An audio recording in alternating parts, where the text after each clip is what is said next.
Hello viewers, welcome to our AN education unit.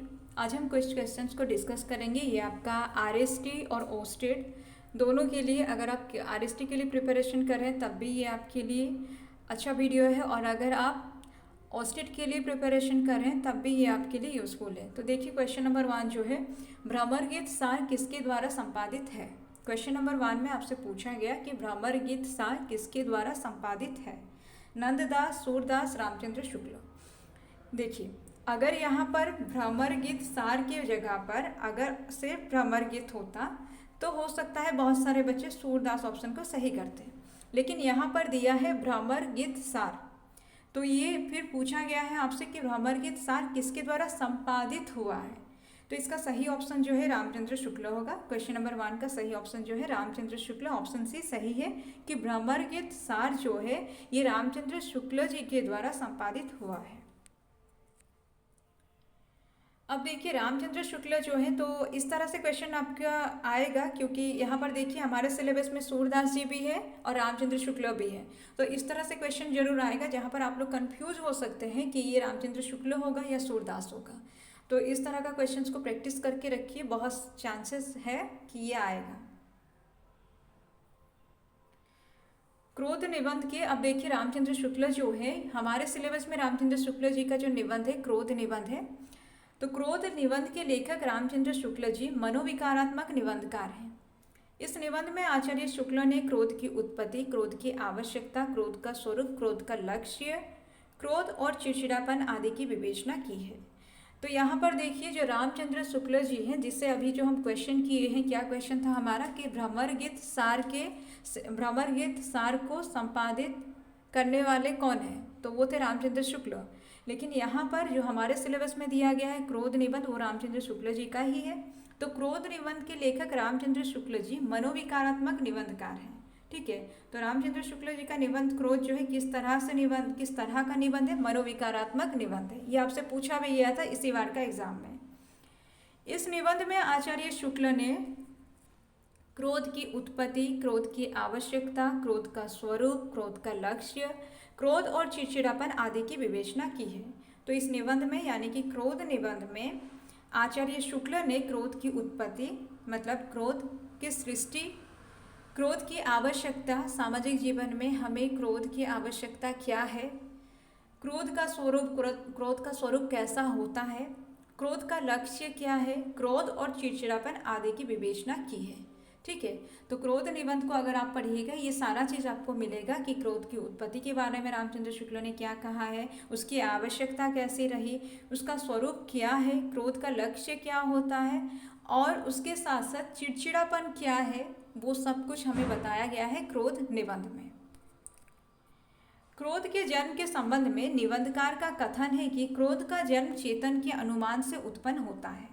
अब देखिए रामचंद्र शुक्ल जी का कहना है, जब रामचंद्र शुक्ल जी क्रोध के जन्म के बारे में बताते हैं तो वहाँ पर वो बताते हैं कि क्रोध का जन्म जो है चेतन के अनुमान से उत्पन्न होता है। ये चेतन के अनुमान से उत्पन्न होने का मतलब ये है, जब हमें पता चले कि, इसको इस तरह से आप लोग समझिए कि जैसे कि आपको कोई कष्ट पहुँचा है, कष्ट पहुँचने का कारण अगर आपको पता चले तो वहाँ पर क्रोध उत्पन्न होता है। ठीक है, जिस प्रकार एक नन्हा बालक, उसी को एक उदाहरण के माध्यम से बताया गया कि जिस प्रकार एक नन्हा बालक जब अपनी माता को पहचानने लगता है कि इसी से मुझे दूध मिलता है, भूखा होने पर वो उसे देखकर रोने लगता है, उसके इस रोने में क्रोध का आभास मिलने लगता है। तो यहाँ पर उदाहरण के रूप में आपको बताया गया कि जिस तरह से एक नन्हा बालक जब वो भूखा होता है, वो अपनी माँ को पहचानने के बाद में जब उसको ये पता चल जाता है कि उसकी माँ जो है, उसकी माँ से ही उसको खाना मिलता है, तब वो बच्चा क्या करता है, जब भूखा होता है माँ को देखकर रोने लगता है।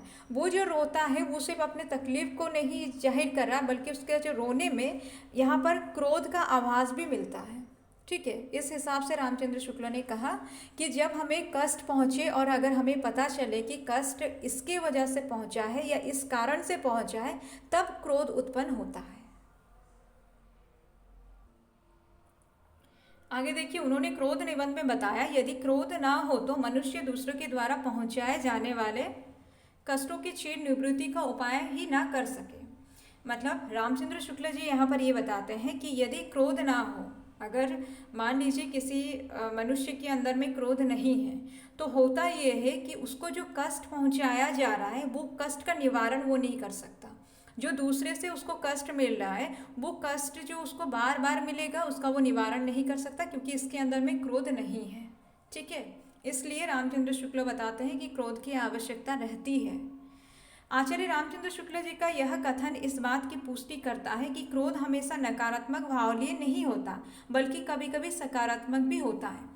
अगर आप सीधा सीधा देखिएगा, जो व्यक्ति क्रोधित होता है या क्रोध करता है उसको सारे लोग पसंद नहीं करते हैं, लेकिन फिर भी रामचंद्र शुक्ल यहाँ पर बताते हैं कि क्रोध जो है ना, कि क्रोध जो है, क्रोध के बारे में वो बताते हैं, ये समझाते हैं कि नकारात्मक भाव लिए ही हमेशा क्रोध नहीं होता है, बल्कि कभी कभी सकारात्मक भाव लिए भी होता है।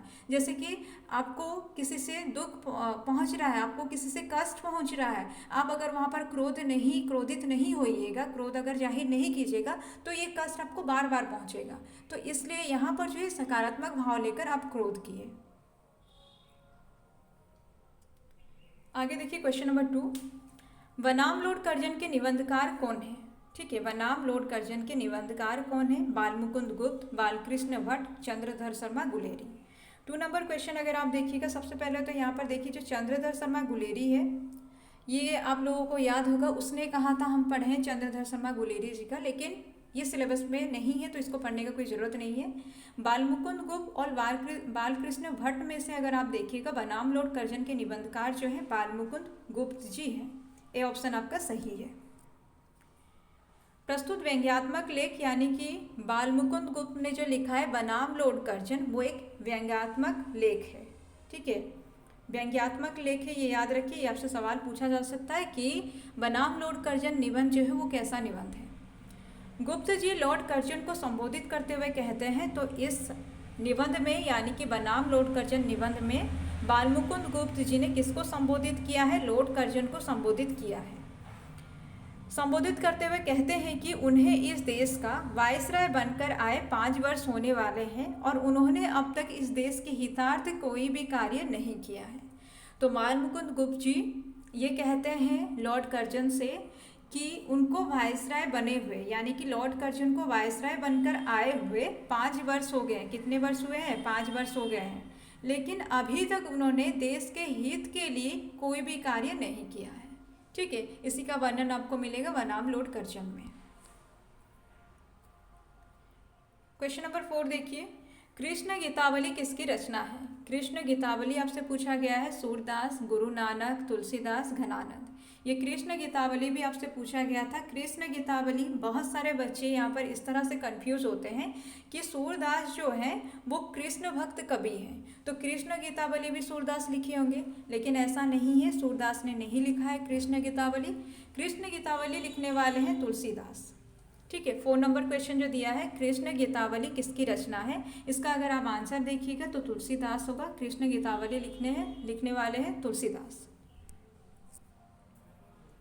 अब देखिए तुलसीदास जी का केवट प्रसंग जो है ये हमारे सिलेबस में है। तो केवट प्रसंग के बारे में देखिए, श्री रामचंद्र जी ने जबरदस्ती सुमंत्र को लौटाया। तो जब रामचंद्र जी कहाँ जा रहे हैं? वनवास के लिए जा रहे हैं, तो वो सुमंत्र को वापस भेज देते हैं। तब गंगा जी के तीर पर आए, उनके चरण कमलों की धूल के लिए सब लोग कहते हैं कि वो मनुष्य बना देने वाली कोई जड़ी है। ठीक है, तो यहाँ पर केवट प्रसंग में आपको आप लोग ये पढ़े होंगे कि किस तरह से रामचंद्र जी जब वनवास के लिए जा रहे हैं तो उन्होंने क्या किया था, गंगा के तीर के पास जब वो पहुँचे तो सुमंत्र को वो वापस भेजते हैं। और वहाँ पर जब वो गंगा के किनारे पर पहुँचते हैं तो वहाँ रामचंद्र को लेकर एक सब लोग कहने लगते हैं, या मतलब एक कहावत है रामचंद्र जी को लेकर। ठीक है, सब लोग तो कहने वाले वहाँ पर कोई नहीं थे, सिर्फ केवट ही था और बाकी जो है लक्ष्मण, सीता, राम थे।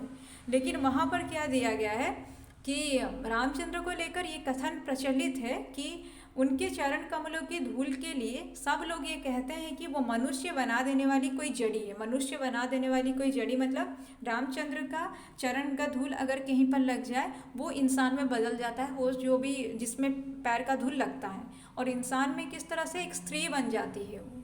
ठीक है, एक बार जिनका नाम स्मरण करते ही मनुष्य अपार भव सागर के पार उतर जाते हैं और जिन्होंने जगत को 3 पग से भी छोटा कर दिया। तो ये याद रखिए, रामचंद्र जी के बारे में बोला गया है कि जिनका नाम स्मरण करते ही मनुष्य अपार भव सागर के पार उतर जाते हैं, जिन्होंने जगत को 3 पग से भी छोटा कर दिया, 3 पग से भी छोटा कर दिया, ये पूछा जाता है आपसे।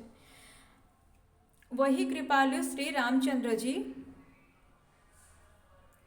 केवट का निहोरा कर रहे हैं, क्योंकि उनको गंगा पार करना है और वो केवट से कहते हैं कि वो अपने नाव पर इनको गंगा पार कर दें। ठीक है, तो गंगा जी से पार उतारने के लिए केवट को कह रहे हैं रामचंद्र जी।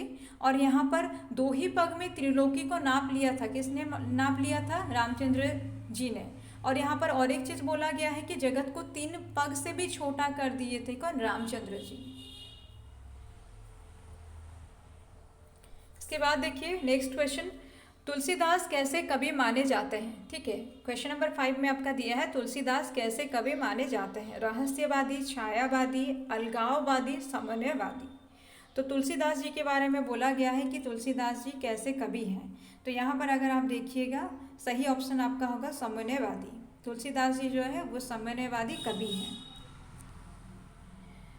शैव, आप समन्वय के बारे में अगर देखिएगा तो तुलसीदास ने शैव और वैष्णव के मतभेद को सुलझाने के लिए उन्होंने प्रायः शिव और राम को एक दूसरे का भक्त बताया है। तो वो कैसे कैसे समन्वय किए हैं वो आपको बताया जा रहा है कि शैव और वैष्णव के मतभेद को सुलझाने के लिए उन्होंने प्राय शिव और राम को एक दूसरे का भक्त बताया।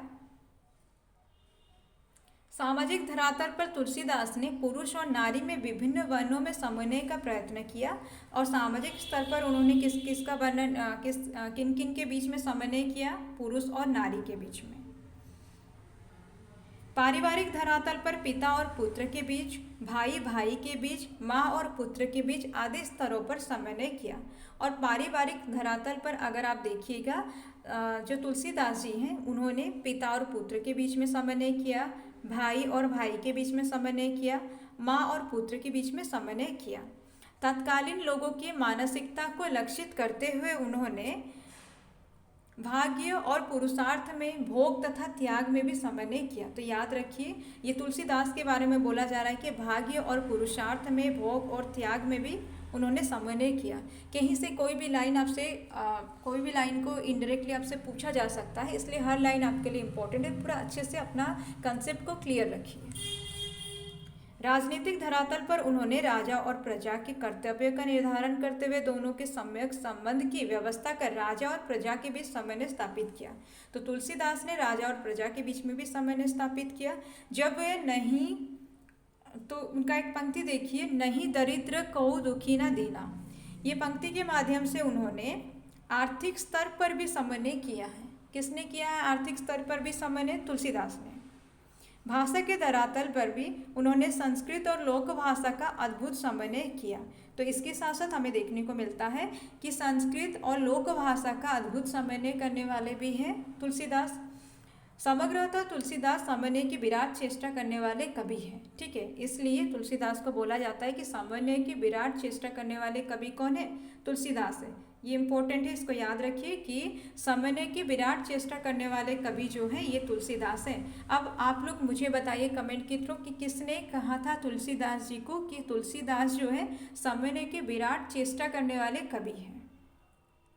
तुलसीदास के बारे में और एक चीज़ भी याद रखिए, हजारी प्रसाद द्विवेदी ने तुलसीदास को जो अद्भुतपूर्व सफलता मिली उसका कारण ये था कि वे समन्वय की विशाल बुद्धि लेकर उत्पन्न हुए थे। ऐसा कहा था हजारी प्रसाद द्विवेदी ने।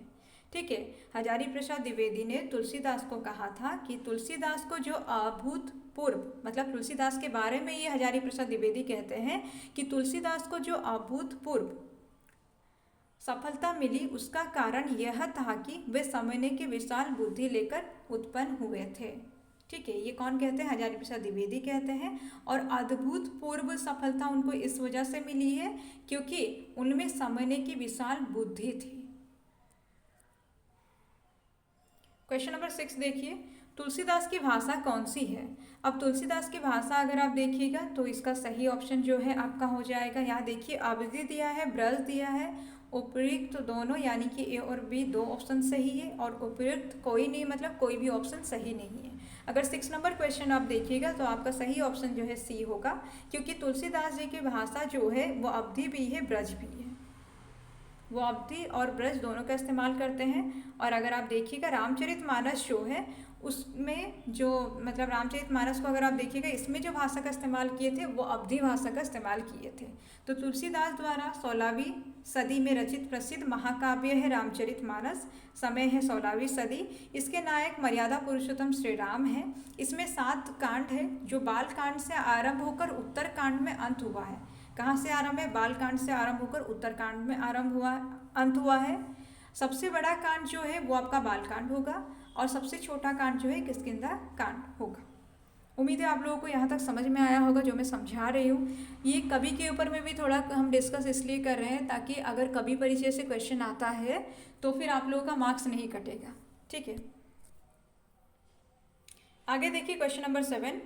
गोपियाँ मन की डेस को मन में ही दबाने की कोशिश करती हैं, व्यथा को, भाव को, बात को या आवाज़ को।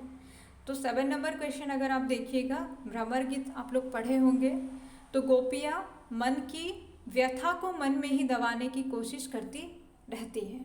आपका 7 नंबर क्वेश्चन का ये ऑप्शन सही है, गोपियाँ मन की व्यथा को मन में ही दबाने की कोशिश करती हैं।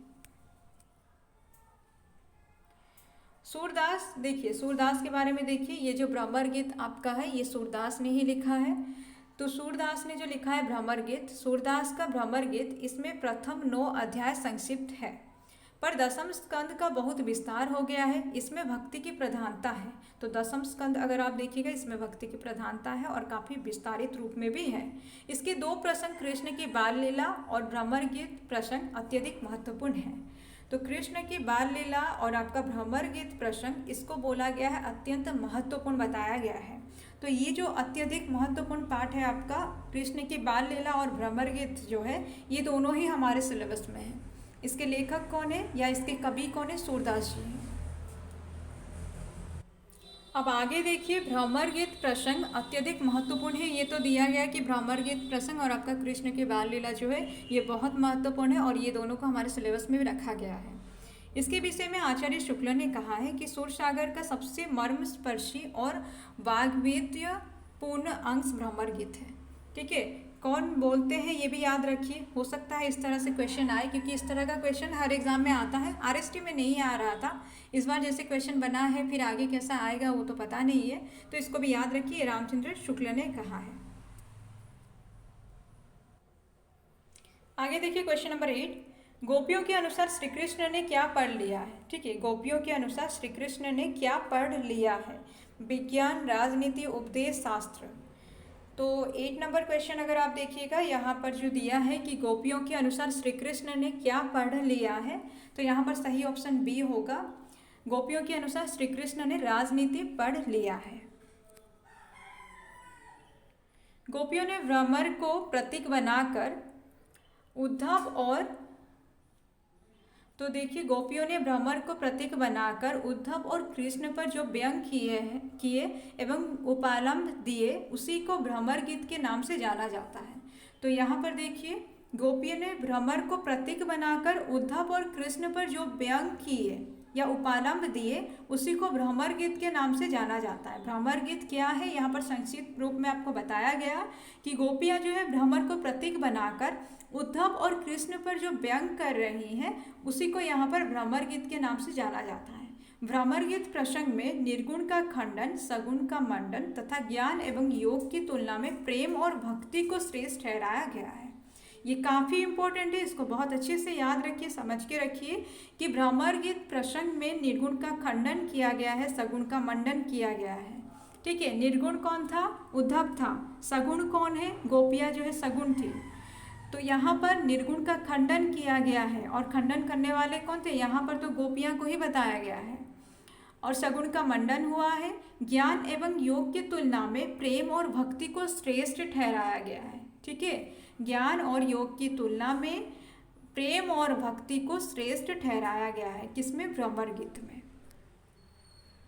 भ्रमर गीत में व्यंजना शब्द शक्ति की प्रधानता है। शुक्ल ने इसे सर्वश्रेष्ठ ध्वनि काव्य, सर्वश्रेष्ठ उपालंब काव्य की संज्ञा दी है। तो आपसे इस तरह से पूछा जाएगा कि सूरदास जी की कौन सी रचना जो है व्यंजना शब्द की प्रधानता उसमें देखने को मिलते हैं। तो वहाँ पर आप लोग याद रखिए, ये भ्रमर गीत के बारे में बोला गया कि भ्रमर गीत में व्यंजना शब्द शक्ति की प्रधानता है। ठीक है, ये इंपॉर्टेंट है, इसको याद रखिए कि भ्रमर गीत में व्यंजना शब्द शक्ति की प्रधानता है। शुक्ल ने इसे यानी कि भ्रमर गीत को सर्वश्रेष्ठ ध्वनि काव्य कहा तथा सर्वश्रेष्ठ उपालम काव्य कहा है। किसको? सूरदास जी का भ्रमर गीत को रामचंद्र शुक्ल ने कहा है कि सर्वश्रेष्ठ ध्वनि काव्य और सर्वश्रेष्ठ उपालम काव्य। अब देखिए क्वेश्चन नंबर 9, अष्टचाप के कवियों में सर्वाधिक प्रसिद्ध थे। अष्टचाप के कवियों में सर्वाधिक प्रसिद्ध कौन थे? नंददास, सूरदास, कुम्मन दास, गोविंद स्वामी। 9 नंबर क्वेश्चन अगर आप देखिएगा, अष्टचाप के कवियों में सर्वाधिक प्रसिद्ध थे सूरदास। ये अष्टचाप में सर्वाधिक प्रसिद्ध थे सूरदास। ये क्वेश्चन को हम इसलिए कर रहे हैं क्योंकि हमारे सिलेबस में सूरदास जी हैं। अष्टचाप में आप देखिए, अष्टचाप के बारे में यहाँ पर कुछ दिया है कि अष्टचाप में कुल 8 कवि थे जिनमें सर्वाधिक प्रसिद्ध सूरदास जी हैं। तो अष्टचाप जो है इसमें 8 कवि थे, याद रखिएगा 8 कवि थे जिनमें सर्वाधिक प्रसिद्ध कवि जो है वो सूरदास जी हैं। सूरदास साहित्यिक ब्रजभाषा के श्रेष्ठ कवि थे। तो साहित्यिक ब्रजभाषा यानी कि सर्वश्रेष्ठ कवि थे ब्रजभाषा के कौन? सूरदास जी। इन्होंने सर्वाधिक पदों की रचना की थी, इसलिए इन्हें हिंदी साहित्य का सूर्य कहा जाता है। तो हिंदी साहित्य का सूर्य इन्हें कहा जाता है, ये भी याद रखिए। सूरदास जी को हिंदी साहित्य का सूर्य कहा जाता है। इन्होंने सर्वाधिक पदों की रचना की थी, इसलिए इन्हें हिंदी साहित्य का सूर्य कहा जाता है। इनका वास्तविक नाम जो है सूरध्वज है। बल्लवाचार्य से इन्हें सूरदास की संज्ञा मिली है। तो सूरदास को सूरदास की संज्ञा मिली किससे? बल्लवाचार्य से। ठीक है, बल्लवाचार्य इनके गुरु थे और बल्लवाचार्य ने ही सूरध्वज को सूरदास की संज्ञा दी। सूरध्वज जो है सूरदास का वास्तविक नाम है और हिंदी साहित्य का सूर्य भी बोला जाता है किसको? सूरदास जी को। क्वेश्चन नंबर 10, किसने कहा कि पुष्टि मार्ग का जहाज जात है सो जाको कछु लेना हो सो लेयो? तो ये आपका होगा देखिए श्री बल्लवाचार्य, विट्ठलनाथ, चैतन्य महाप्रभु, चित स्वामी। क्वेश्चन नंबर 10 देखिए, किसने कहा कि पुष्टि मार्ग का जहाज जात है सो जाको कछु लेना हो सो लेओ? इसमें देखिए ऑप्शन श्री वल्लभाचार्य, विट्ठलनाथ, चैतन्य महाप्रभु, चित स्वामी। अगर आप ये वाला क्वेश्चन देखिएगा, क्वेश्चन नंबर 10 जो है इसका सही ऑप्शन जो है ये आपका हो जाएगा विट्ठलनाथ ने ये कहा था कि ये सूरदास के बारे में बोला गया है, इसलिए ये क्वेश्चन लिया गया है कि सूरदास के बारे में ये बोला जा रहा है कि पुष्टि मार्ग का जहाज जात है सो जाको कछु लेना हो सो लेओ। ये पुष्टि मार्ग का जहाज जो है सूरदास को बोला गया और बोलने वाले थे विट्ठलनाथ। अब देखिए क्वेश्चन नंबर 12, बांसुरी बजाते समय कृष्ण की छवि किस प्रकार हो जाता है? त्रिभंगी, चतुर्भंगी, अष्टभंगी, द्विविध भंगी। 12 नंबर क्वेश्चन अगर आप देखिएगा इसका ये ऑप्शन आपका सही होगा। बांसुरी बजाते समय कृष्ण की छवि जो है ये त्रिभंगी हो जाता है। क्वेश्चन नंबर 13, कौन सी रचना राम वृक्ष बेनीपुरी की नहीं है? पतितों के देश, माटी की मूर्तें, गेहूं और गुलाब, पृथ्वी पुत्र। तो देखिए 30 नंबर क्वेश्चन अगर आप देखिएगा इसमें से सही ऑप्शन जो है वो आपका होगा डी होगा। पृथ्वी पुत्र जो दिया है ये आपका राम वृक्ष बेनीपुरी जी का नहीं है। और यहाँ पर जो माटी की मूर्तें दिया है इसी में संकलित किया गया है आपका रजिया, इसी का संग्रह है रजिया। माटी की मूर्ति में उन्होंने गांव के परिचितों के आत्मीय चित्र खींचे हैं। इस संग्रह के रजिया रेखा चित्र में अनुभूति प्रवण आत्मीयता, स्मृतियों के माधुर्य, जीवन की तिक्तता आदि को अत्यंत सजीव भाषा में प्राणवान बनाया गया है। तो माटी की मूर्तें इसको याद रखिए। ये माटी की मूर्तें जो है इसको याद रखिए इसलिए क्योंकि इस संग्रह का ही है आपका रजिया रेखा चित्र। और रजिया रेखा चित्र में ये जो माटी की मूर्ति में अगर आप देखिएगा इसमें ही गांव के परिचितों के आत्मीय चित्र खींचे गए हैं। और रेखा चित्र को अगर आप देखिएगा इसमें अनुभूति प्रवण आत्मीयता, स्मृतियों के माधुर्य, जीवन की तिक्तता आदि को अत्यंत सजीव भाषा में प्राणवान बनाया गया है। बेनीपुरी ने इस रेखा चित्र में एक साधारण व्यक्ति को असाधारण व्यक्तित्व के रूप में प्रस्तुत किया है। वैसे तो रजिया मात्र एक साधारण महिला है, लेकिन उसके व्यक्तित्व की विशेषताएं उसे असाधारण बना देती है। रेखा चित्रकार ने उसे एक जिंदा दिल, हंसमुख, विनोद प्रिय, ऊर्जावान और स्फूर्ति युक्त व्यक्तित्व के रूप में रेखांकित किया है। तो यहाँ पर अगर आप देखिएगा, बेनीपुरी ने यानी कि राम वृक्ष बेनीपुरी ने इस रेखा चित्र में यानी कि रजिया रेखा चित्र में एक साधारण व्यक्ति को, ठीक है, साधारण व्यक्ति को असाधारण व्यक्तित्व के रूप में प्रस्तुत किया है। वैसे तो रजिया मात्र एक साधारण महिला है, लेकिन उसके व्यक्तित्व की विशेषताएं उसे असाधारण बना देती है। रेखा चित्रकार ने उसे एक जिंदा दिल, हंसमुख, विनोद प्रिय, ऊर्जावान और स्फूर्ति युक्त व्यक्तित्व के रूप में रेखांकित किया है। अब देखिए क्वेश्चन नंबर 14, निम्नलिखित में कौन प्रसिद्ध आलोचक है। 14 नंबर क्वेश्चन आपसे पूछा गया है कि निम्नलिखित में से कौन प्रसिद्ध आलोचक है। इसके लिए ऑप्शंस को अगर आप देखिएगा, आचार्य रामचंद्र शुक्ल, महादेवी वर्मा, मुंशी प्रेमचंद, जयशंकर प्रसाद। तो यहाँ पर अगर आप देखिएगा, यहाँ पर आपका हो जाएगा आचार्य रामचंद्र शुक्ल जो है ये आपके प्रसिद्ध आलोचक है। क्वेश्चन नंबर 14 का आपका ए ऑप्शन जो है सही है। अब आगे देखिए, सूरदास त्रिवेणी, विचार संधि, चिंतामणि, रस मीमांसा, हिंदी साहित्य का इतिहास, इसका समय होगा 1929, मित्रता आदि रामचंद्र शुक्ल ने कबीर की भाषा को सतुकड़ी भाषा कहा है। तो यहाँ पर सबसे पहले दिया गया कि आपका जो है यहाँ पर सूरदास त्रिवेणी, विचार संधि, चिंतामणि, रस मीमांसा, हिंदी साहित्य का इतिहास, मित्रता, ये सब अगर आप देखिएगा ये रामचंद्र शुक्ल जी का रचना है। रामचंद्र शुक्ल ने कबीर की भाषा को सतुकड़ी भाषा कहा, तो कबीर की भाषा को सतुकड़ी भाषा बोलने वाले रामचंद्र शुक्ल ही है। हजारी प्रसाद द्विवेदी ने इसको यानी कि कबीर की भाषा को कबीर को भाषा का डिक्टेटर कहा है, वाणी का डिक्टेटर या भाषा का डिक्टेटर कहा है। हजारी प्रसाद द्विवेदी ने कबीर को भाषा का डिक्टेटर या वाणी का डिक्टेटर कहा है। कबीर की वाणी का संग्रह उनके शिष्य धर्मदास ने बीजक नाम से किया है। तो अगर आप देखिएगा, कबीर की वाणी का संग्रह जो है उनके शिष्य धर्मदास ने बीजक नाम से किया है। क्वेश्चन नंबर 15, रेखाचित्र पर आधारित रचना। आपको बताना है रेखाचित्र पर आधारित रचना कौन सा है, ठीक है। मुद्रा राक्षस, साहित्योलोचन, अतीत के चलचित्र, अंतरिक्ष की यात्रा।